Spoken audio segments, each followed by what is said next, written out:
Hey everyone, how you doing? I'm Benner from Black Fawn Distro, and welcome to another edition of Takeover Tuesday. We have got a awesome show for you tonight and an awesome broadcast. This is our actually our second season finale, taking a little bit of a break at the end of the summer here. But we've got just around the corner, we've got Desmond coming live from California, all the way from California. He'll be joining us in 2 or 3 minutes here, and we'll be talking about all kinds of awesome stuff. He's got a wicked YouTube channel called Desmond's Flicks. I highly recommend that you subscribe to it, and check out all the reviews that are on there, from horror films to genre films to everything else in between. But before we get to that, we've got a bit of a news update. We just started doing this just to give everyone just a heads up as to what we have going on, how we're doing it. Listen, lots of great stuff coming out right now. We've got our store, which is available at, or you can find online at www.blackfawndistribution.com. It's packed with all kinds of stuff, including these two beauties, Harpoon and Bite, just re-released with the retro artwork that we just had designed. It was a collaboration between ourselves, everyone here at Black Fawn Distro, as well as with Small Dog Design and Fiction Design, who actually came up with the original artwork. So very, very cool. And you can actually pick up Bite exclusively at Sunrise Records. So if you go to any Sunrise Records, just throw this up on the screen for everyone across the country. In Canada, you can pick up a copy of Bite, which is currently on sale everywhere where you can find a Sunrise Records. Make sure you go in there. It's a great store, Canada's record shop, and they've got a selection of Blu-rays and DVDs as well. So in addition, we also have in stock now freshly ground Black Fawn Distro coffee. This is our Deadly Grounds collaboration that we actually just did. Deadly Grounds, the most amazing, badass coffee company in Canada. But we just came up with this awesome blend, which is Appetite for Caffeination, Sweet Toffee O' Mine, little GNR reference there. This is your rock and roll coffee. It tastes like toffee. It's delicious. It's also got an extra bump of caffeine, which keeps us going throughout this horrible, terrible pandemic. But we will still be using this on the other side of this horrible pandemic as well, because it is awesome stuff. So anyway, you can also pick this up in our Black Fawn Distribution online store. It's for the low price of $15 a bag, and I highly recommend it. I've been drinking it all week, which means I'm going to talk a million miles an hour right now. But like I said, on the other side of this, we got Desmond joining us from Desmond's Flicks, sorry. And we're going to talk about all kinds of stuff. So we're going to talk about his YouTube channel, what he has going on with his upcoming projects. And also we're going to talk about some Tarantino. We're going to talk about physical media, all kinds of awesome stuff coming up. So make sure you tune in on the other side of the break here. But like I said, hey, we're doing this collaboration with Deadly Grounds. And what better way to give them a shout out than to play one of their commercials. They are located in Durham. They also do a awesome delivery and shipping, have an awesome delivery and shipping option that's available on their website. So make sure you find them online and check them out. Deadly Grounds Coffee. Let's hear from them. And then right after the break, we'll jump into conversation with Des.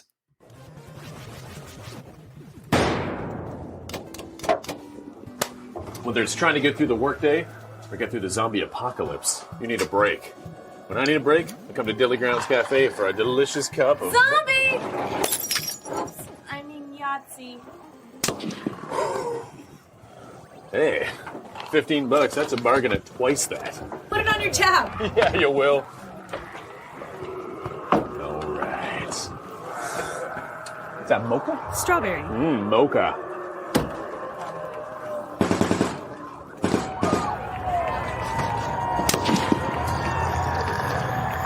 You ready? You're goddamn right I am.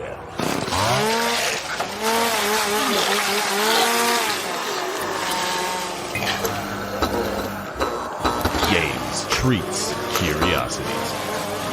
Deadly Grounds. Coffee to die for.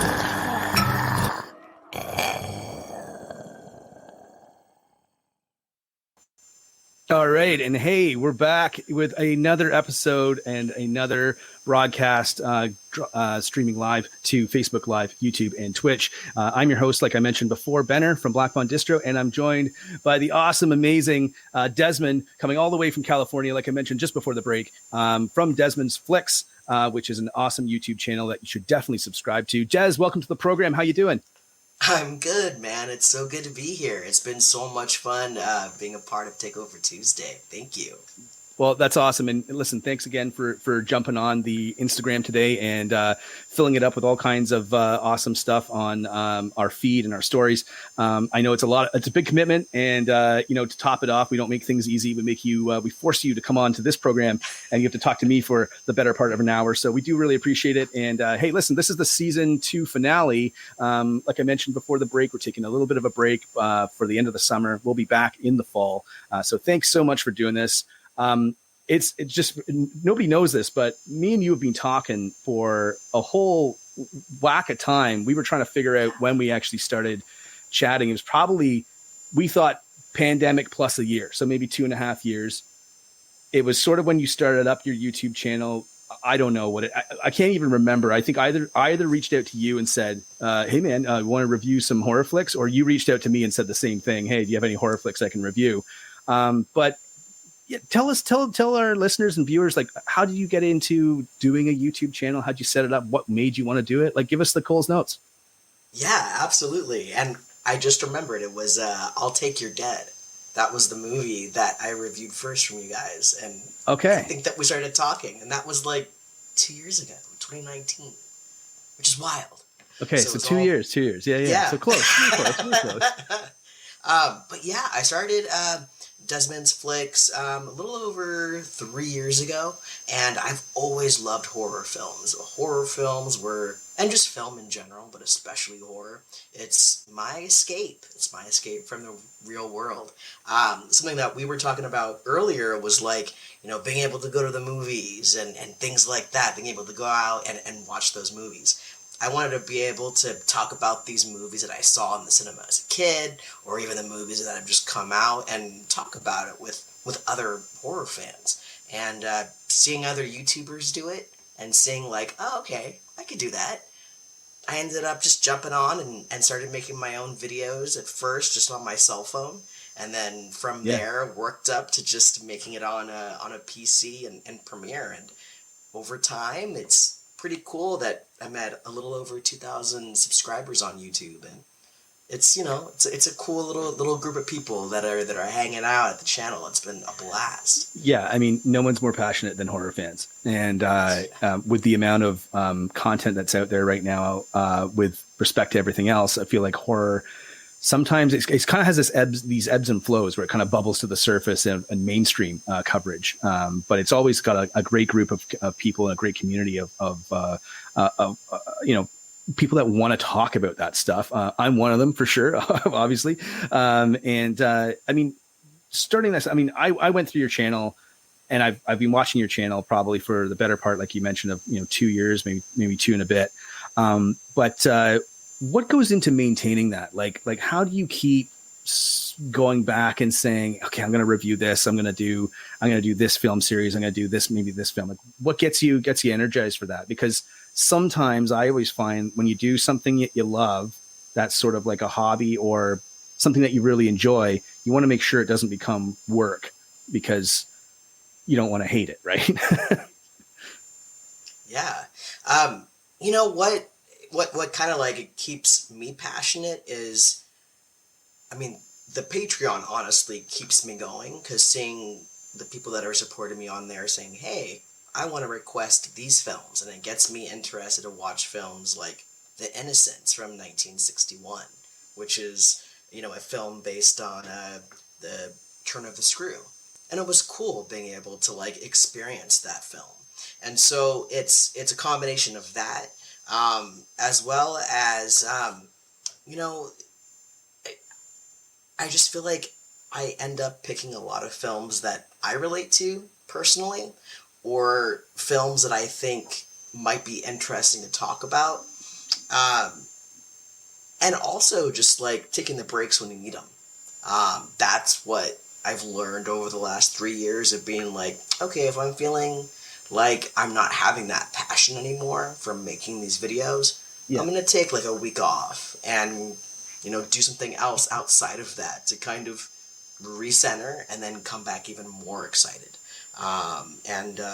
That's kind of how my process has been over the last 3 years. So just, I mean, that's a fascinating way to look at it too, right? Just from saying, like, if you take a step back, and a lot of people kind of think about doing that on a daily basis, but actually never get to do it. When you come back to it, you can have a fresh viewpoint on what's happening, and just coming back to it with a fresh set of eyes might give you some more inspiration as to what you want to do. Right. So, I do just wanted to make a comment just to say, I guess there might be some sort of feedback happening right now. So we do apologize for the technical difficulties, but I'm good. I'm not sure what everyone else is hearing out there, but thanks for the comments. If you do have other comments and have questions for Des, please leave them down below in the comment section if you're tuning in on Facebook Live, and we'll try to get to them throughout the broadcast and see what we can do. So anyway, we're going to keep going. Hopefully it's okay for everyone out there, but it's just, hey, this is live television, right? So, I mean, we just go with what we got. So, but let's talk a little bit about, so you have a Twitch account as well that you jump onto. You've also got the Patreon account that you have, and you started with the YouTube channel.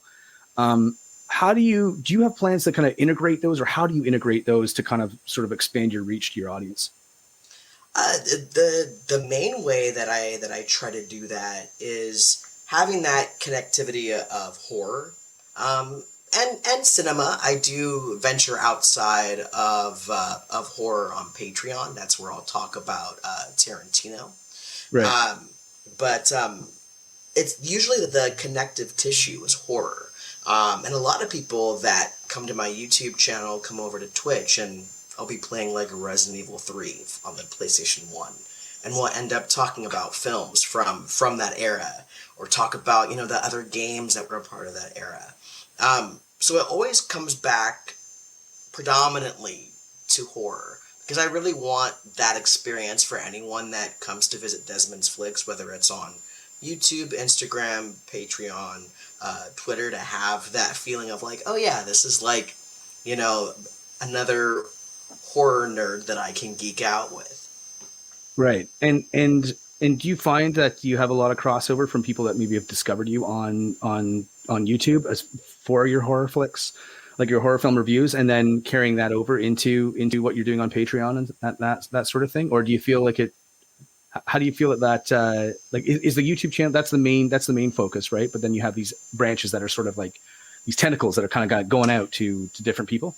Exactly, yeah. So it's a way for me to be able to kind of, if I really want to like get into an old school game, I can do that on Twitch.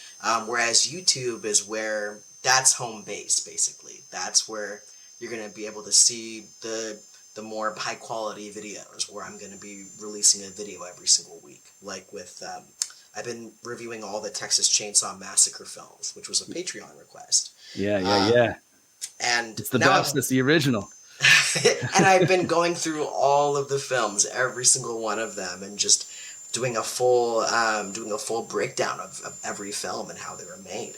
And I'm doing the same thing with the Fear Street trilogy coming up, awesome. Which was a ton of fun. Those films were a lot of fun, and I'm looking forward to digging into them.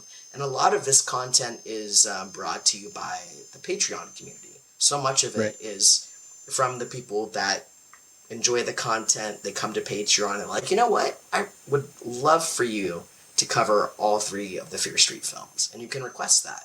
And so that's my way of being like, how can we be able to, have more engagement with my audience, and also have content that I know my audience is going to want to see because it's coming from them. So fill people in. Like, I mean, what's the how do they get involved with the Patreon, and how can people get on that to make those kind of requests? Yeah, so I have like several different tiers, and depending on the tier that you choose, $2 a month gets you basic access, and you see the Tarantino videos that are coming out, and then anything above that, you can be able to request a movie review every single month. I have a different guest every month with me to review 3 films from Patreon requests. We sit down for an hour and we review each film and discuss it and go in depth. It's also just a lot of fun to have other content creators from YouTube come on with me and us just kind of talk about cinema and horror films. So that's, one way that people can do that is, those kind of requests. And then the next one up is being able to request a whole entire franchise for me to review, and it goes on from there, from video game franchises, even a full commentary on a film. So, Oh wow. I'm trying to find ways to make it so that it really is Patreon funded, like something that is really funded by the audience, Right. and the content that you're seeing is from the audience.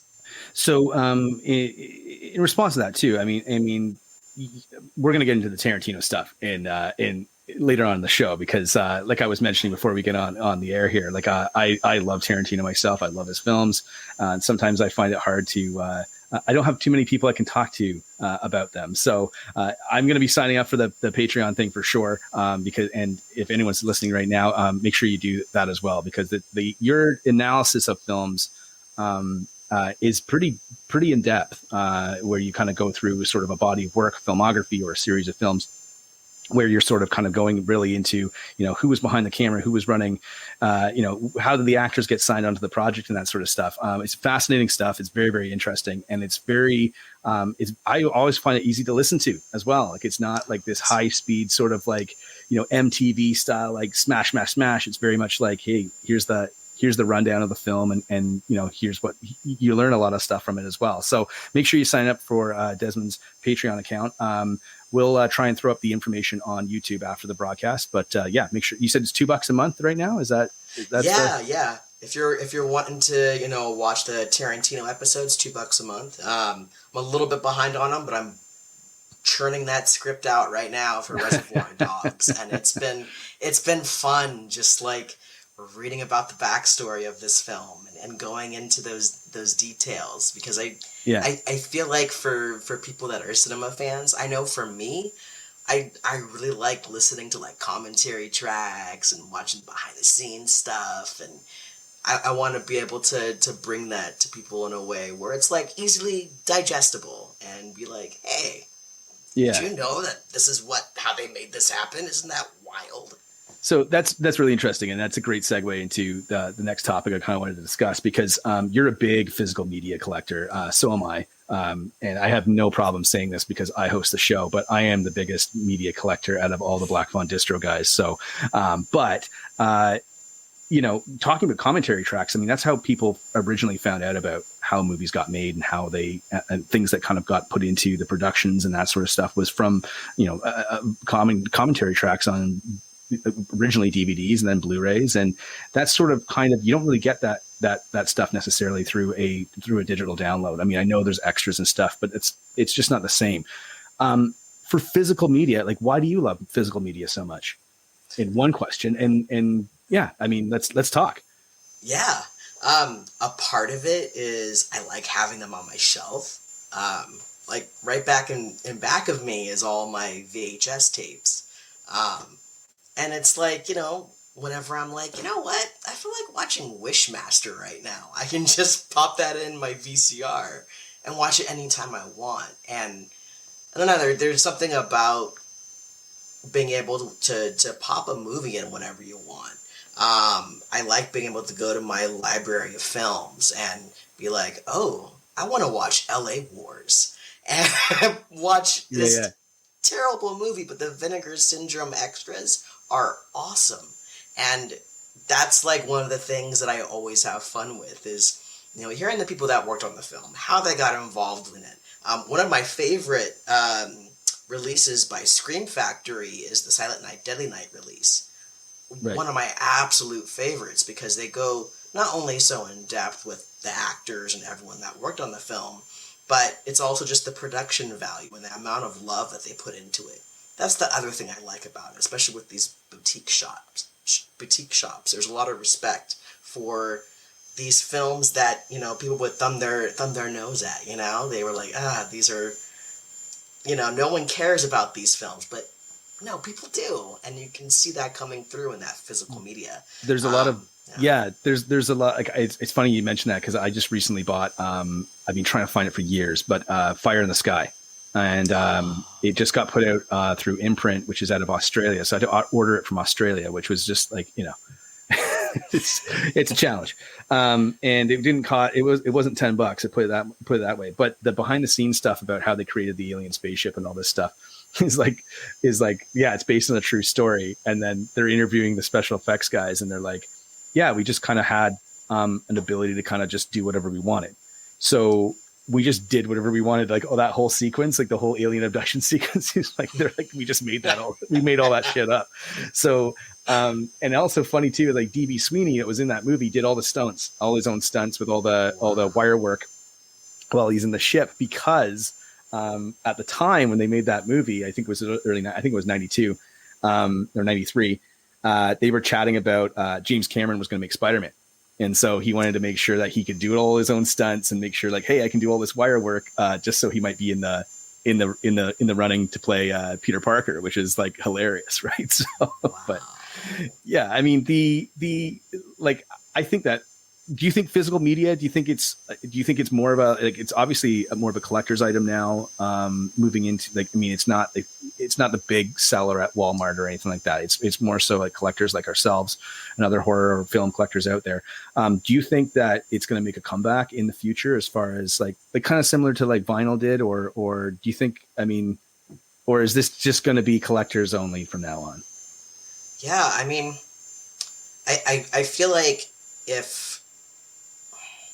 I feel like for people that aren't collectors, they're going to do it all digital. Because most of my friends, most people that I know, are all digital. Their libraries are digital. Other YouTubers I know, besides a handful, are digital. So I feel like it is definitely heading more towards, collectors and the people that are like, I really want to have the House of Wax remake, from Shout Factory, because I mean, I love that movie. I think that movie's awesome. Yeah. But, I want to be able to have that so I can watch all the special features and get the best quality possible.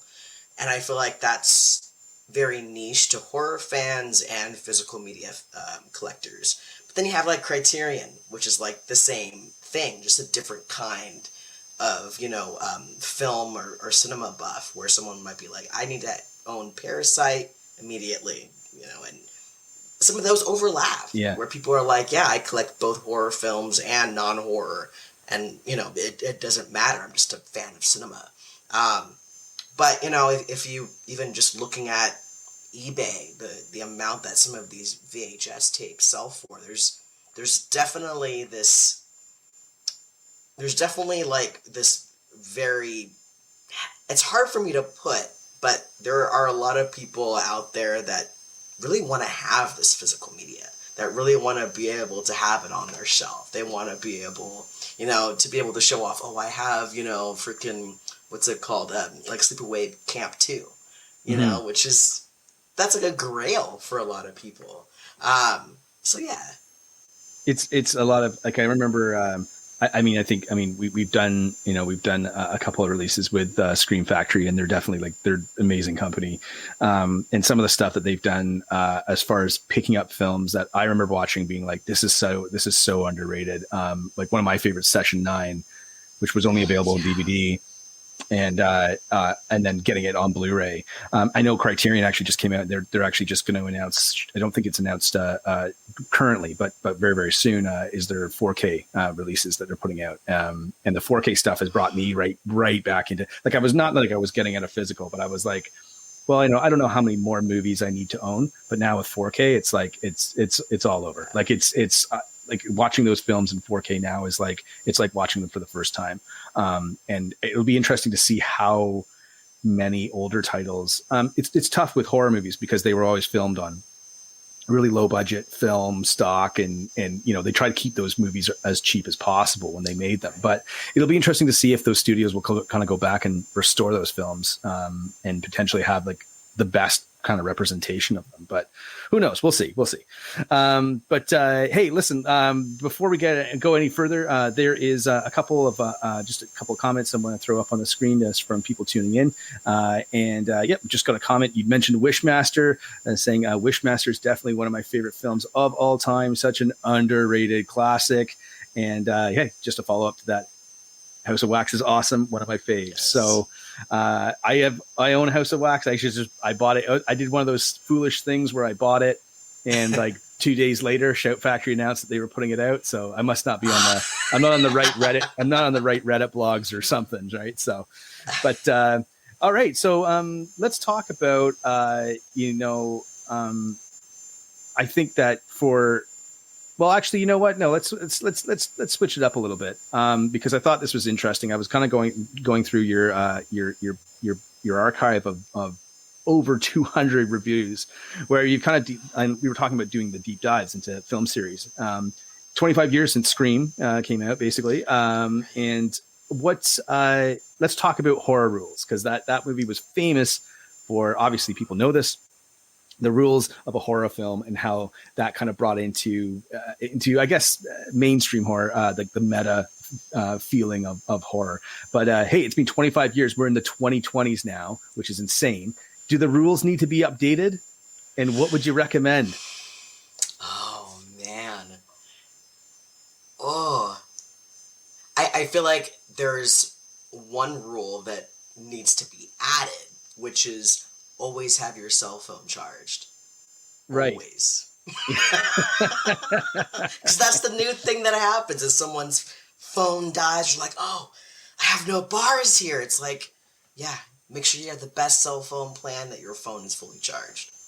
And I'm surprised people haven't built that into. I'm surprised I don't see that as part of like Verizon commercials or like anything else out there. There you go, guys. There's a free tip. Put there that like Hills Have Eyes. I always remember. Like I love we were talking last week on Spinsters of Horror, or a couple weeks ago. Spinsters of Horror were on, who are podcasters up here, and we were talking about remakes and that sort of stuff. And I was thinking about it after our conversation after the episode, and like Hills Have Eyes, I thought was like one of the best remakes of probably the last 30 years, or at least one of those best, at the top tier of that remake. And I always remember that movie being like, you're in the desert and this guy's like, I think he's isn't he a cell phone sales guy, I think, in the movie, and he's like always trying to get his phone working. And it's like, that was the first movie I think I remember seeing where I was like, I guess cell phone reception isn't everywhere.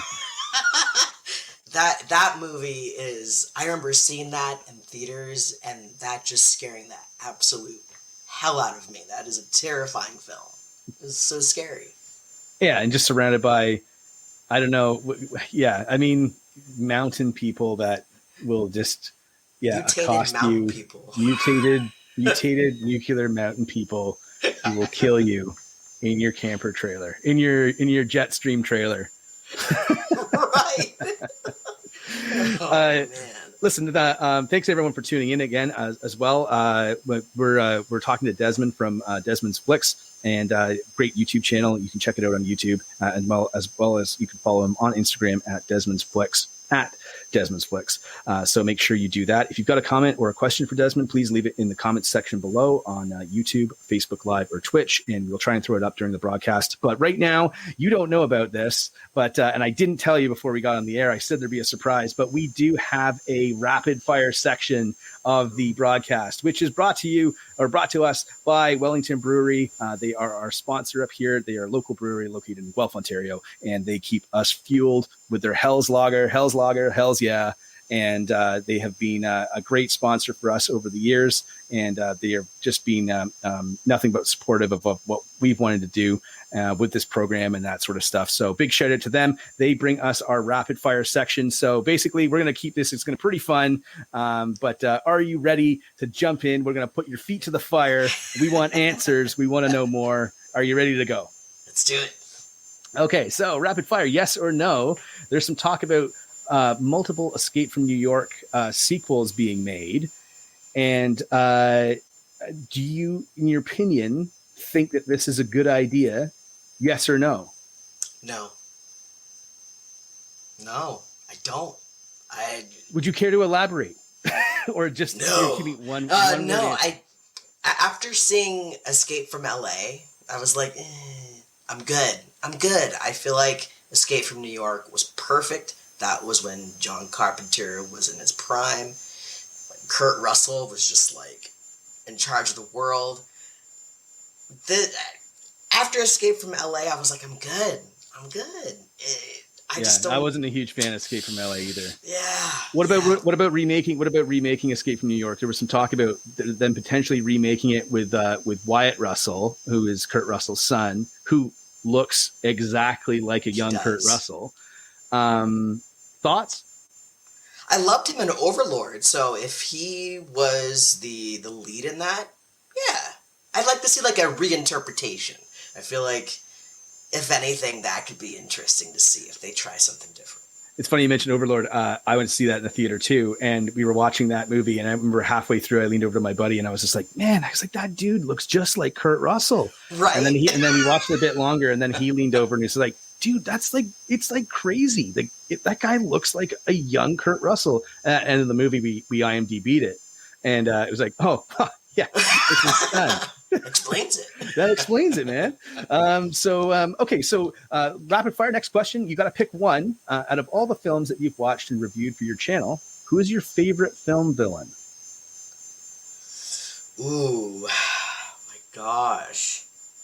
Then you got to pick one. None of this like, oh, this guy and this guy and this guy and this guy. Oh man, this is so hard. Wow.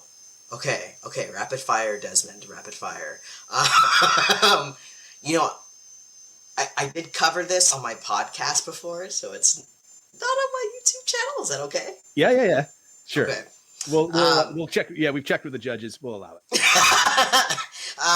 I would say it's, oh my God, I can't remember her name right now, but Hellraiser, it's the evil stepmother. Oh, that's your favorite villain? Yes. Okay, so I don't actually. Right. Okay. Yeah. Yeah, she's fucking evil. Are you looking that? Yeah, look that up. I'm looking that up right now. Yes, Julia from Hellraiser. Wow. Okay, Hellraiser and I've never heard that 2. before, but that's a great answer. It's just, she is so perfect at being evil, and once you see her in 2, and the way that she just struts in with that dress and tells Ashley Lawrence, like, I was the wicked stepmother, now I'm the evil queen, and it's like, yes. I love those movies. I remember watching them when I was in I think I was in high school, and just being like, man, these movies are so messed up, man, they're still so good. Yeah.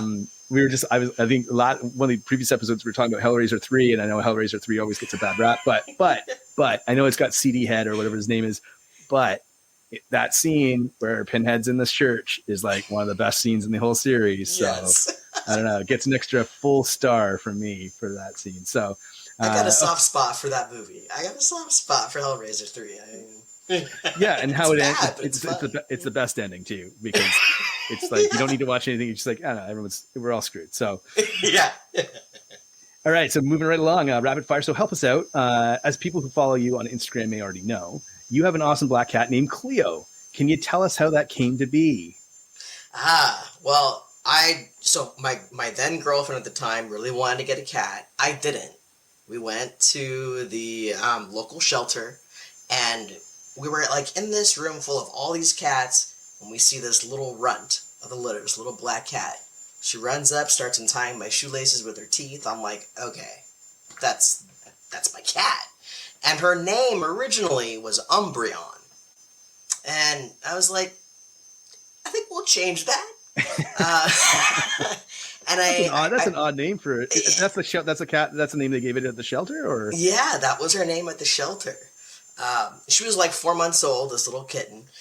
Took her home, and she was just tearing up the place. And she looked like, the queen of her castle. And I was like, you know what? She's freaking Cleopatra. That's who she is. She's Cleopatra. And the girlfriend left, the cat stayed, and 5 years later, me and Cleo are best buds. She's my little buddy. Always knocking your VHS tapes off the shelf. Exactly. Yeah. Okay, so like I mentioned, we are going to get to this later on, but the next question, rapid fire, what do you want? So we're going to talk about Tarantino, but Tarantino has routinely stated, especially recently, that he's only making one more film. What genre would you like to see him dive into, and why? I'd love to see him do like a full-on horror movie. I really want to see that, We've seen like a little bit of that with Death Proof, which, you know, is a cool homage to like exploitation films. But I would love to see him do like a slasher or something like that, just something vicious, but with his just amazing dialogue and characters and the wit to it. Oh, it would be amazing. Second place would be Kill Bill 3, though, definitely. Kill Bill 3. And here's so, and you know what? Listen, I'm going to leave that right now. We'll put a pin on that for right now. Yeah. We'll get to that in a couple of seconds on the other side of this. So, because I got to comment on that for sure. Okay. So, and final question, rapid fire. Tell us more. You've done a lot of deep dives in various films and film series. What's a film or film series that you would like to tackle in the future, and why? Hellraiser. Okay. The reason I'm in. why is, you know, I've stopped at Bloodlines, and I watched a couple of them at the end, that like the more recent ones, but I haven't seen any of the ones in the middle that I've heard are absolutely awful. Yeah, you don't need to. But I'm like, I want to go through it, and if someone wants to force me to sit through all of them, you can. You can request me to do that on Patreon. I was just talking about this too, and was the Hellraiser Inferno is pretty good, but it's like it was the one made right after Bloodlines, because Bloodlines is pretty bad, and Bloodlines has who's the guy? Like, I watched Bloodlines and I don't know if I just hadn't seen it, or I hadn't seen it in a long time. I can't remember, but it's got what's his act? It was like the actor's first big movie, and he's the guy in Step Brothers, like the dad in Step Brothers, not the dad. Adam Scott. Yes, and he has the weird wig. Yeah. He's like in France, and he discovers the box, and I was just like, I just watched, like, I had watched Step Brothers like a couple months before, and so like it was just like from the it's like the opening scene, and I was like, I can't take this movie seriously, and then like Hellraiser in space and whatever. But Inferno is not bad. But the only thing about Inferno is that it's like, I think it was a previous movie. I mean, I'd love to hear you deep dive onto this one, because I think it was a previous movie. It was just like a crime movie. It was like a serial killer, kind of like, you know, Bone Collector, Silence of the Lambs type thing. Was that with the guy from Nightbreed? I've heard about it. I can't remember. Okay. But yeah, and it was kind of repurposed as a Hellraiser movie. So like the Cenobites and Pinhead aren't really in it until like the end of the movie, like the last 10 minutes of the movie. But it's pretty good. Like it's decent. It's well, I shouldn't say that. It's been a while since I've seen that. So don't kill me if that movie's actually horrible and I remember it being good.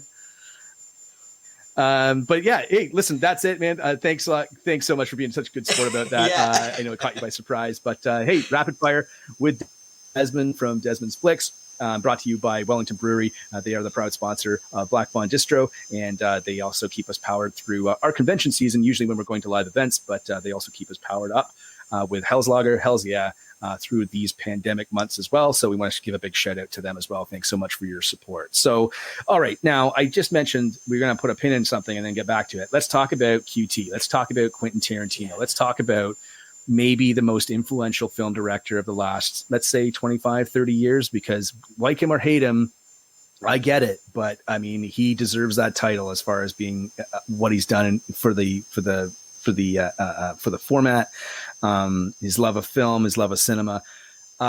Okay. So you're doing the Patreon thing. You're going through all of his films. I noticed the thing today where he said, hey, listen, you know, he's done 10 films, and has he done 10 films? Hasn't he only made 9? You're counting Death Proof, which was half of Grindhouse, the movie, as the 10th film. Yeah, and that was because I'm going and Kill Bill Volume 1, Kill Bill Volume 2. Oh no, sorry. No, no, that's my mistake. Sorry, Kill Bill 1 and 2 is considered one film, and then Death Proof is number 5, right? Yeah, that was right. Was number, I think it's like 7. It might be a 7th movie. Right.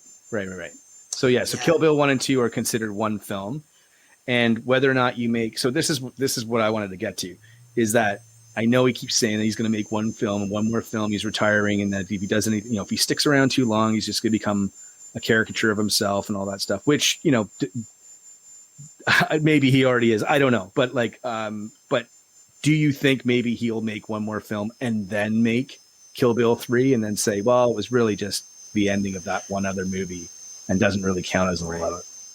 I could see him putting like a little asterisk next to it and being like, it's actually, this is one whole movie. We just, you know, fast forward 20 years. So, and what's your, like, I mean, if you don't want to give anything away, that's cool. But like, I mean, what's your favorite Tarantino movie? Like, do you have a ranking or? Yeah, you know, I rewatched a bunch of them, like his first 5 movies, just back to back to back, which was so much fun to do because then you see the progression of him as a filmmaker and a writer. Yeah. But through those 5 films so far, Jackie Brown skyrocketed to number 1. Really? I was so surprised. Out of the first 5 or out of it? Yeah. Out of the first 5 so far that I've rewatched. And, you know, Inglourious Bastards is really high up there too. But this rewatch of Jackie Brown, like, it hit me. I felt it like deep in my soul, and the music. And I mean, Quentin Tarantino is known for his impeccable taste in music and being able to pick the right track for a scene and make it just iconic from the get. And there's something about with Jackie Brown and Pam Grier, like, oh, I fell in love with Pam Grier all over again. I loved her in Foxy Brown, and then seeing her in this, I was like, oh my God, Pam Grier, goddess. I've always felt that Robert De Niro's character in that movie is comedy gold. Like, yes. It's just such a weird, especially because back then he wasn't making like all the, I don't think he hadn't made like Meet the Parents or anything like that yet. He was just like, he was Robert De Niro, and he plays this sort of like dumb gangster guy that doesn't really understand the repercussions of his actions, right? Yeah. I mean, and a lot of the people in this film are just like, there's so much about the film that it's like everyone around Jackie Brown and the guy that's the I can't remember his name, but he's the bail bondsman. Those are like the only 2 good people in the film. William Forster. Yeah. I love the ending of that film. I teared up at the end of that film. I was like, damn, I felt that. Yeah. I didn't feel that when I was a kid when I watched it, and watching it as an adult, I was like, damn, all right. So you've gone through the first 5 so far, and you've yet to rewatch the other 5 then? Is that, yeah. So I basically stopped at 5 so far, and I was like, all right, I'm going to start writing. And I've been going through Reservoir Dogs, which rewatching that in the lens of like, this is this guy's like first feature film. Like, he wrote, True Romance before this. But it was like, seeing his filmmaking and cinematography and, you know, just direction for this film and having like the limited budget that he did and still being able to like make it so thrilling the entire time. Like, we never see the actual heist, but just hearing about it is like, you feel like you've seen it. Or the shootout. Like, you don't really see at the end. Yeah. I know. Well, I guess you kind of see the shootout in when Steve Buscemi's running down the street a little bit, but I've always found, like, I mean, I don't know what drew you to Tarantino. Let's talk about that a little bit. But for me, I always felt like it was like nothing I'd ever seen before, but reminiscent of something I had seen before. Like not a remake. It's just such a weird. A friend of mine, like one of my guys I grew up with, once said that Tarantino's movies, and this was before all the like the theories of his universe and stuff. Right. So this was kind of around. This would have been before Kill Bill, so around Jackie Brown, just after Jackie Brown. He said it just always feels like Tarantino movies are stuck in this time bubble where things have happened and yet a lot of other things haven't happened yet, and it's just. All the characters always seem to be in this weird, it's like this alternate universe, which is hilarious because like over time, this has been sort of theorized and I don't know if it's true or not. I think if you want my opinion, I think it's Tarantino just being like, yeah, sure, that sounds cool. Like, Right. and then kicking the can down the road, so to speak, and maybe dealing with it later. But I wonder, do you like? I think one of the things for me is that you mentioned True Romance, which is one of my all-time favorite films, obviously directed by the late Tony Scott, but also he wrote the story for Natural Born Killers, and obviously Tarantino is fairly controversial, but I do feel like, again, he's influenced all of these filmmakers like for the last couple decades, and he was doing it in the early 90s, but he's always been balls to the wall. Like he's always been like right out of the gate, like Reservoir Dogs, like you mentioned, first directorial debut.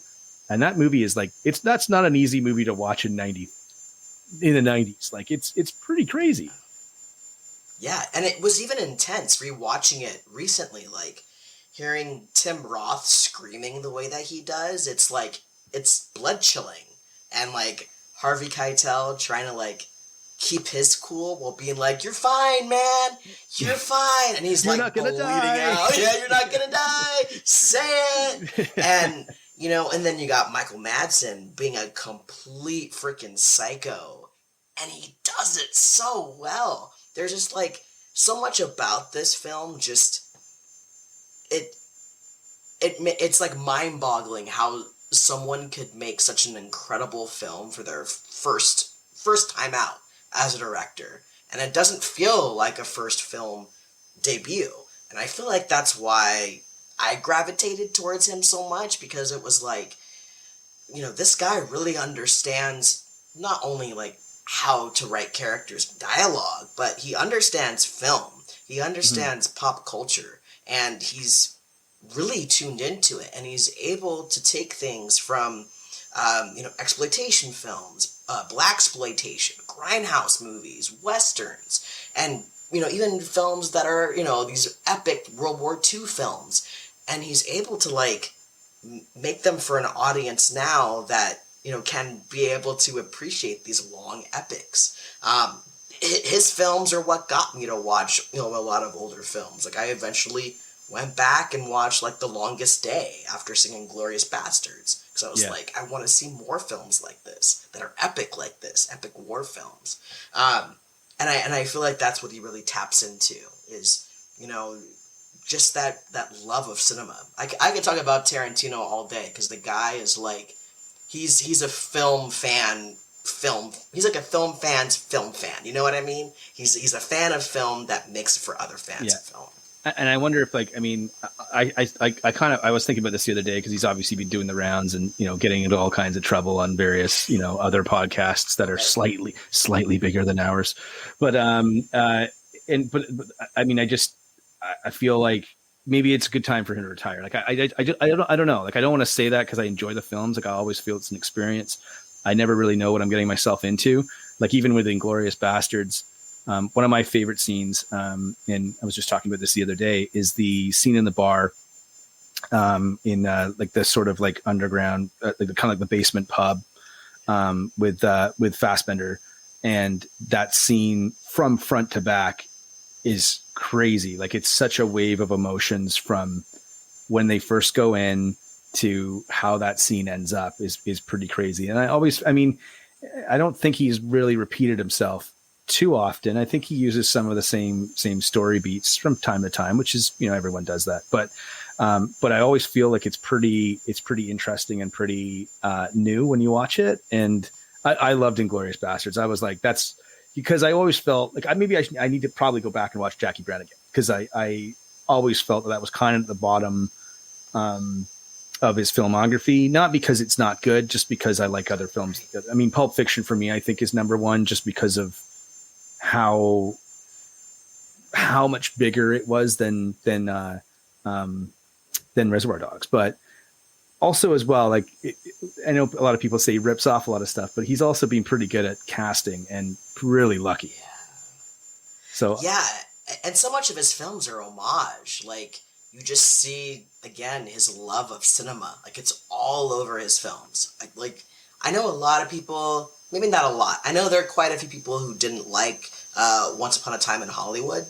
For me, I didn't want it to end. I loved that film because it's like the ultimate hangout movie where it's like you really feel like you're hanging out with these guys and seeing all the crazy stuff they were into, and having the film really feel like a fairy tale because I won't give any spoilers, but the way that it ends, it's like a fairy tale and it's bittersweet. But I love that Quentin Tarantino went at it from like this really amazing point of respect for the people that the real people that were in there, and then